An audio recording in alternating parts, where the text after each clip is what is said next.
Et avant de lire quelques extraits des récits de la Passion, je vous invite à la prière.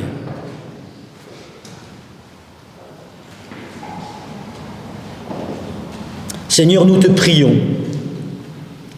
Nous te prions en Jésus, ton Fils et notre frère, seul en ce moment d'acceptation. Nous te prions en Jésus abandonné, en Jésus trahi, en Jésus renié. Que ta parole, trop souvent par nous trahie, humiliée, reniée, que cette parole se fasse entendre ce soir comme une parole nouvelle, parole de vie et d'espérance, cette parole qui a traversé la mort en ton Fils trahi, humilié, renié.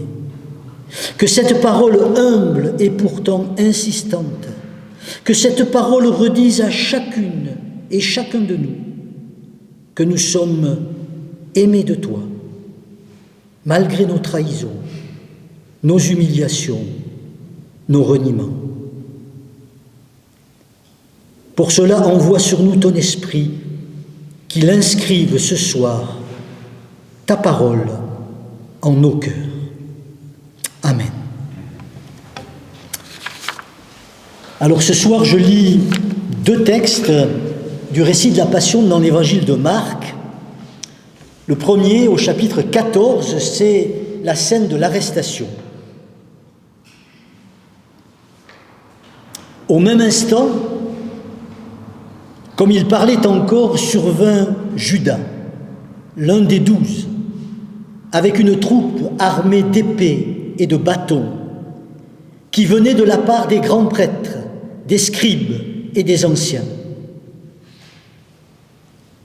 Celui qui le livrait avait convenu avec eux d'un signal. Celui à qui je donnerai un baiser, avait-il dit, c'est lui. Arrêtez-le et emmenez-le sous bonne garde. Sitôt arrivé, il s'avance vers lui et lui dit « Rabbi », et il lui donna un baiser. Les autres mirent la main sur lui et l'arrêtèrent. L'un de ceux qui étaient là tira l'épée, frappa le serviteur du grand prêtre et lui emporta l'oreille. Prenant la parole, Jésus leur dit « Comme pour un hors-la-loi, vous êtes partis avec des épées et des bâtons pour vous saisir de moi. Chaque jour, j'étais parmi vous dans le temple à enseigner et vous ne m'avez pas arrêté. Mais c'est pour que les Écritures soient accomplies. » Et tous l'abandonnèrent et prirent la fuite. Un jeune homme le suivait, n'ayant qu'un drap sur le corps. On l'arrête, mais lui, lâchant le drap, s'enfuit tout nu. Le second texte, toujours dans l'évangile de Marc, au chapitre 15. Quand arriva la 6e heure, l'obscurité se fit sur toute la terre jusqu'à la 9e heure. Et à la 9e heure, Jésus cria d'une voix forte, « Eloi, Eloi, lema sabachthani », ce qui se traduit « Mon Dieu, pourquoi m'as-tu abandonné ?» L'ayant entendu, quelques-uns de ceux qui étaient là disaient « Voilà qu'il appelle le prophète Élie ».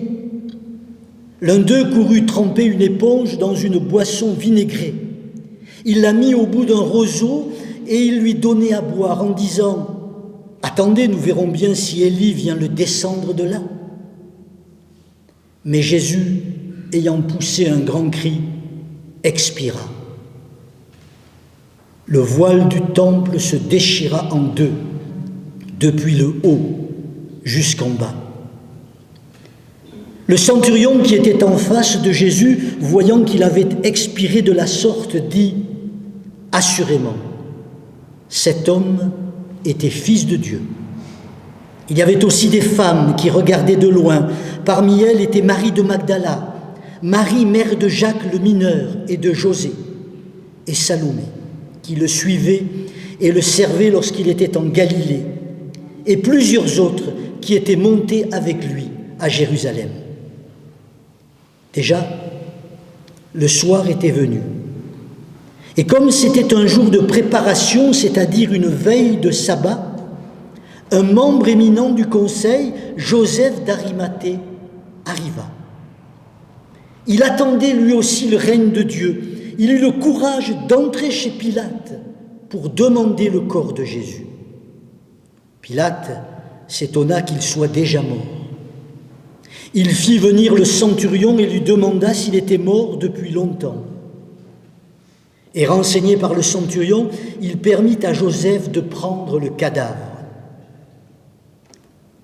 Après avoir acheté un drap, Joseph descendit Jésus de la croix et l'enroula dans le drap.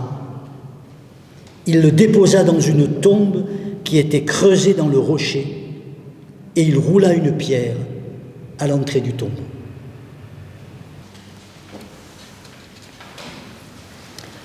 Le premier texte que nous avons lu, l'arrestation de Jésus, présente un certain nombre de personnages qui nous sont plus ou moins familiers. Judas, le traître, les soldats, l'homme à l'épée, le serviteur à l'oreille coupée, les disciples. Mais ce soir, je souhaiterais que nous fassions un bout de chemin en compagnie d'un personnage que l'on oublie souvent, ce jeune homme, témoin de l'arrestation de Jésus dont nous parle, lui seul, l'évangile de Marc, à la toute fin de l'épisode. Un jeune homme le suivait, n'ayant qu'un drap sur le corps, on l'arrête. Mais lui, lâchant le drap, s'enfuit tout nu. Un bien curieux personnage, dans un double sens de ce terme. Curieux de nature, puisque souhaitant assister à l'arrestation de Jésus alors que tous ont fui. Curieux aussi dans la présentation que nous en fait l'évangéliste, revêtu d'un simple drap pour tout vêtement. Il se retrouve finalement tout nu et en fuite. Pourquoi ce jeune homme est-il resté plus longtemps que les autres? Sans doute pour voir comment cela allait se terminer. Peut-être, sans doute aussi également par sympathie pour Jésus, mais une sympathie que l'on pourrait dire à distance. Ni disciple, ni soldat, ni responsable religieux, ni romain, neutre, mais bienveillant en quelque sorte. Or voilà que de simples spectateurs qui pensaient possible de rester à distance. Voilà qu'il lui faut maintenant, passez-moi l'expression, sauver sa peau. qu'il n'imaginait au départ sans doute pas en danger. Voilà qu'il lui faut abandonner le drap qui lui donnait non seulement un vêtement, mais une contenance, une identité, qui le protégeait du regard des autres, comme le font nos vêtements.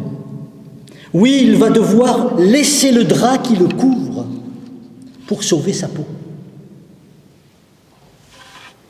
Qui veut sauver sa vie la perdra, dit ailleurs l'évangile de Marc. Confronté à la nécessité de sauver sa vie, le jeune homme perd quelque chose d'important. Il perd l'image qu'il a de lui et qu'il donne aux autres, ce que nous faisons avec nos vêtements. Il s'enfuit tout nu, déshabillé de toutes ses sécurités et perdant son drap. En perdant son drap, il est privé de toutes ses certitudes. Il n'a plus rien et de fait, il n'est plus rien au sens que l'image qu'il donne aux autres de lui-même n'existe tout simplement plus. Le drap qui cache aux yeux de tous ce qu'il est intérieurement, véritablement, est tombé. Il est sans protection devant les autres, nu, comme on dit de la vérité, qu'elle est toute nue. Pourquoi en est-il arrivé à cette extrémité ? Serait-ce que ce jeune homme qui se pensait être moins directement concerné que les acteurs principaux de l'histoire, serait-ce que ce jeune homme a au plus profond de lui-même ressenti le désir d'aller jusqu'au bout, plus loin encore que les disciples, car les disciples, il faut bien en dire un mot, ils ont fui avant d'être mis à nu.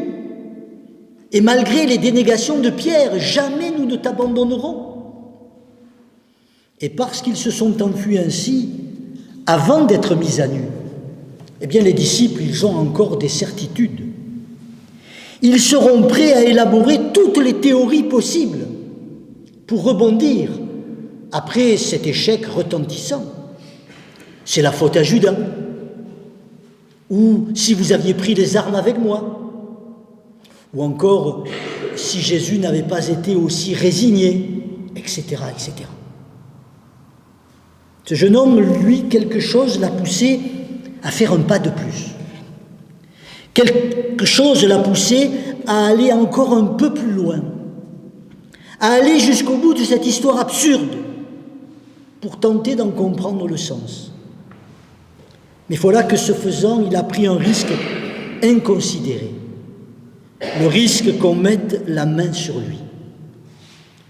Et pour échapper à cette capture, il n'a dû son salut que dans l'abandon du dernier bien qui était le sien, son vêtement dont je vous ai déjà dit et dont vous savez qu'il est signe d'identité. La fuite ne l'a donc pas laissé indemne.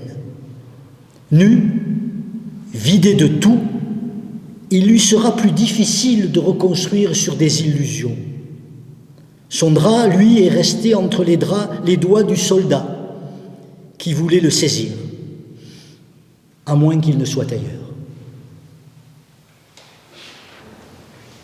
Le drap du jeune homme n'est peut-être pas perdu pour tout le monde. Nous le retrouvons en effet dans le second texte que j'ai lu, pour envelopper le corps de Jésus. Après avoir acheté un drap, Joseph d'Arimathée descendit Jésus de la croix et l'enroula dans le drap. C'est le même terme, syndon en grec, qui est utilisé ici, seule autre fois dans tout l'évangile. Oui, il y a deux seules mentions d'un drap dans tout l'évangile de Marc. Celui du jeune homme nu et celui acheté par Joseph d'Arimathée pour enlever le corps de Jésus, pour cacher justement sa nudité. Car Jésus, ne l'oublions pas, a été crucifié nu après qu'aient été partagés ses vêtements. Crucifié nu, c'est-à-dire dans la vérité de ce qu'il était, la vérité du Dieu mort, du Dieu crucifié.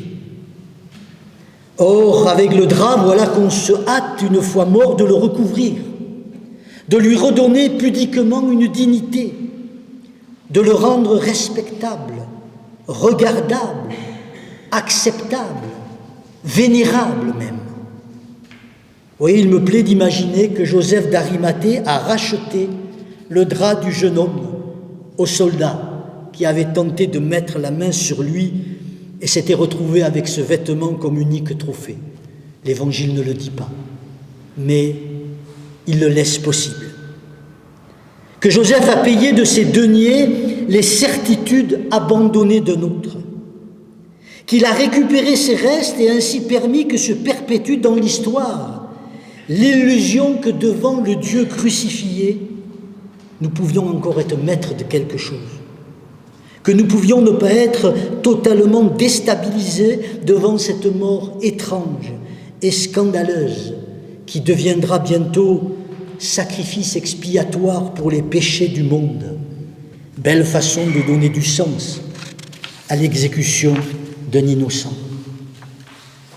Avec un corps à posséder, avec un corps à embaumer, il a ainsi permis que nous puissions croire possible d'aller jusqu'au bout du mystère pascal sans nous dévêtir totalement de nos sécurités, toujours drapés de quelques certitudes religieuses, philosophiques ou morales, des certitudes au moyen desquelles nous allons pouvoir donner un sens acceptable à ce corps mort, en l'enveloppant dans un drap désormais devenu sensuaire. Voilà donc le drap du jeune homme en quelque sorte sanctifié. Et le jeune homme nu, qu'est-il devenu, lui? Eh bien, comme le drap, il n'a peut-être pas totalement disparu. Nous le retrouvons en effet au chapitre 16 de l'Évangile, lors du récit de la résurrection que nous lirons dimanche à l'intérieur du tombeau. C'est en effet un jeune homme, même terme et seul autre emploi dans l'Évangile de Marc, qu'il nous présente, et non pas un ange comme dans les autres évangiles. Je lis le verset 5 du chapitre 16, pour ne pas anticiper dimanche. Les femmes, entrées dans le tombeau, virent assis à droite un jeune homme, vêtu d'une robe blanche, et elles furent saisies de frayeur.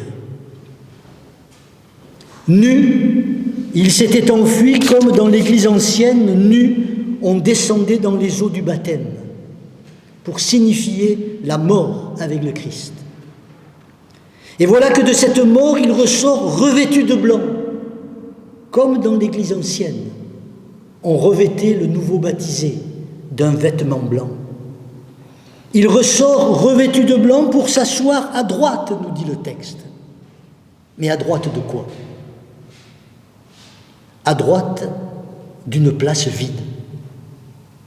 Il est là pour constater l'absence du corps et l'absence du drap qui enveloppait le corps. Lui, ce jeune homme, il est maintenant assis, revêtu d'un vêtement blanc, pour signifier que, plongé dans la mort avec le crucifié, il en ressortait revêtu de la vie nouvelle, revêtu d'une nouvelle identité, celle d'enfant de Dieu. Et le voici alors qu'il se met à parler, lui silencieux jusque-là. Il dit aux femmes, « Ne vous effrayez pas, vous cherchez Jésus de Nazareth le crucifié. Il est ressuscité, il n'est pas ici, voyez l'endroit où on l'avait déposé, mais allez dire à ses disciples et à Pierre, il vous précède dans la Galilée, c'est là que vous le verrez, comme il vous l'a dit. Il n'est pas ici. Ce n'est pas ici qu'il faut venir le chercher, ce n'est pas ici qu'il vous attend. La mort par laquelle il est passé n'est certes pas un semblant de mort. Dieu est désormais nu, crucifié, nu comme le jeune homme. Mais ce Dieu nu n'est plus dans le tombeau.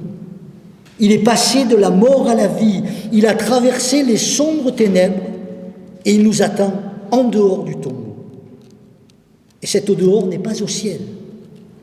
Cet au dehors est du côté de notre vie quotidienne, de nos Galilées, où il nous précède.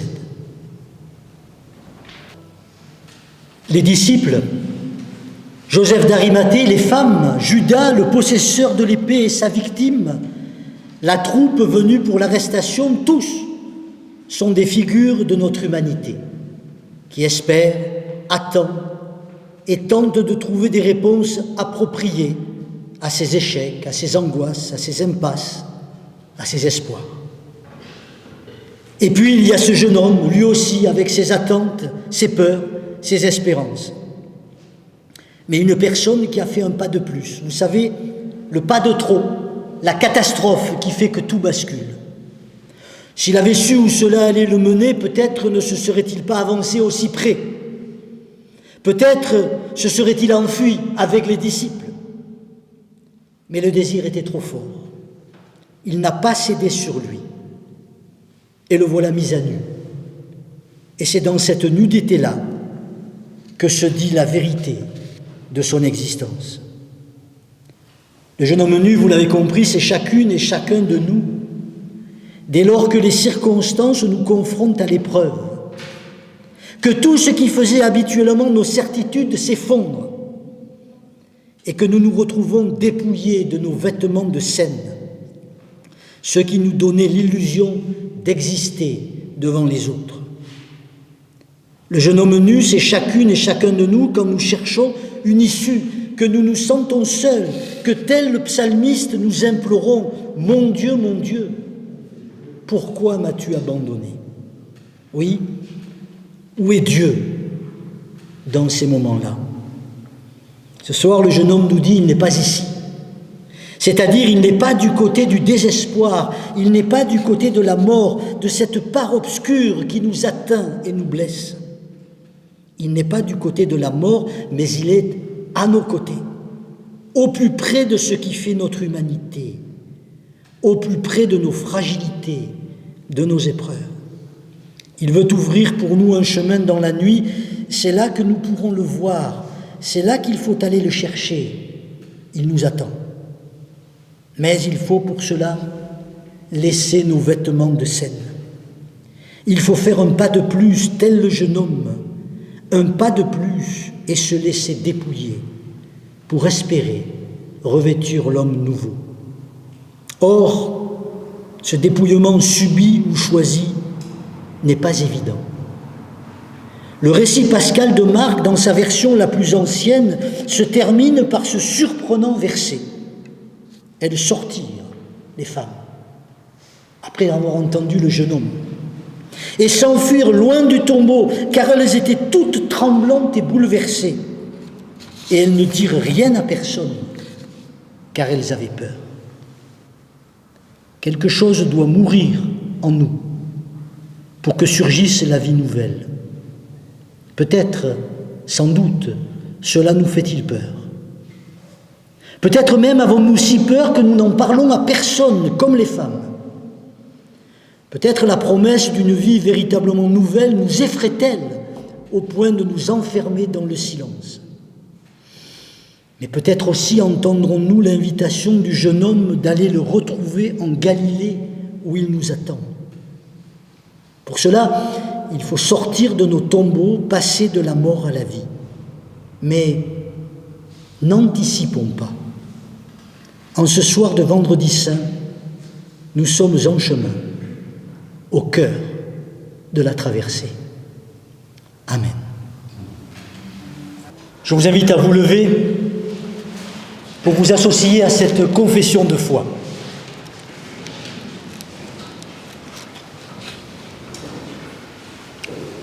En mourant sur la croix, Jésus-Christ nous a signifié la fin de tous les sacrifices et des violences qui s'en nourrissent. C'est ce que je crois. Je crois que Jésus-Christ s'est donné pour toute l'humanité, pour ceux qui ont vécu depuis les origines de l'histoire, pour ceux qui naîtront jusqu'à la fin des siècles, pour les foules qui se pressent dans les villes, pour les habitants de la montagne la plus reculée, pour l'enfant qui vient de naître et pour le vieillard au seuil de la mort.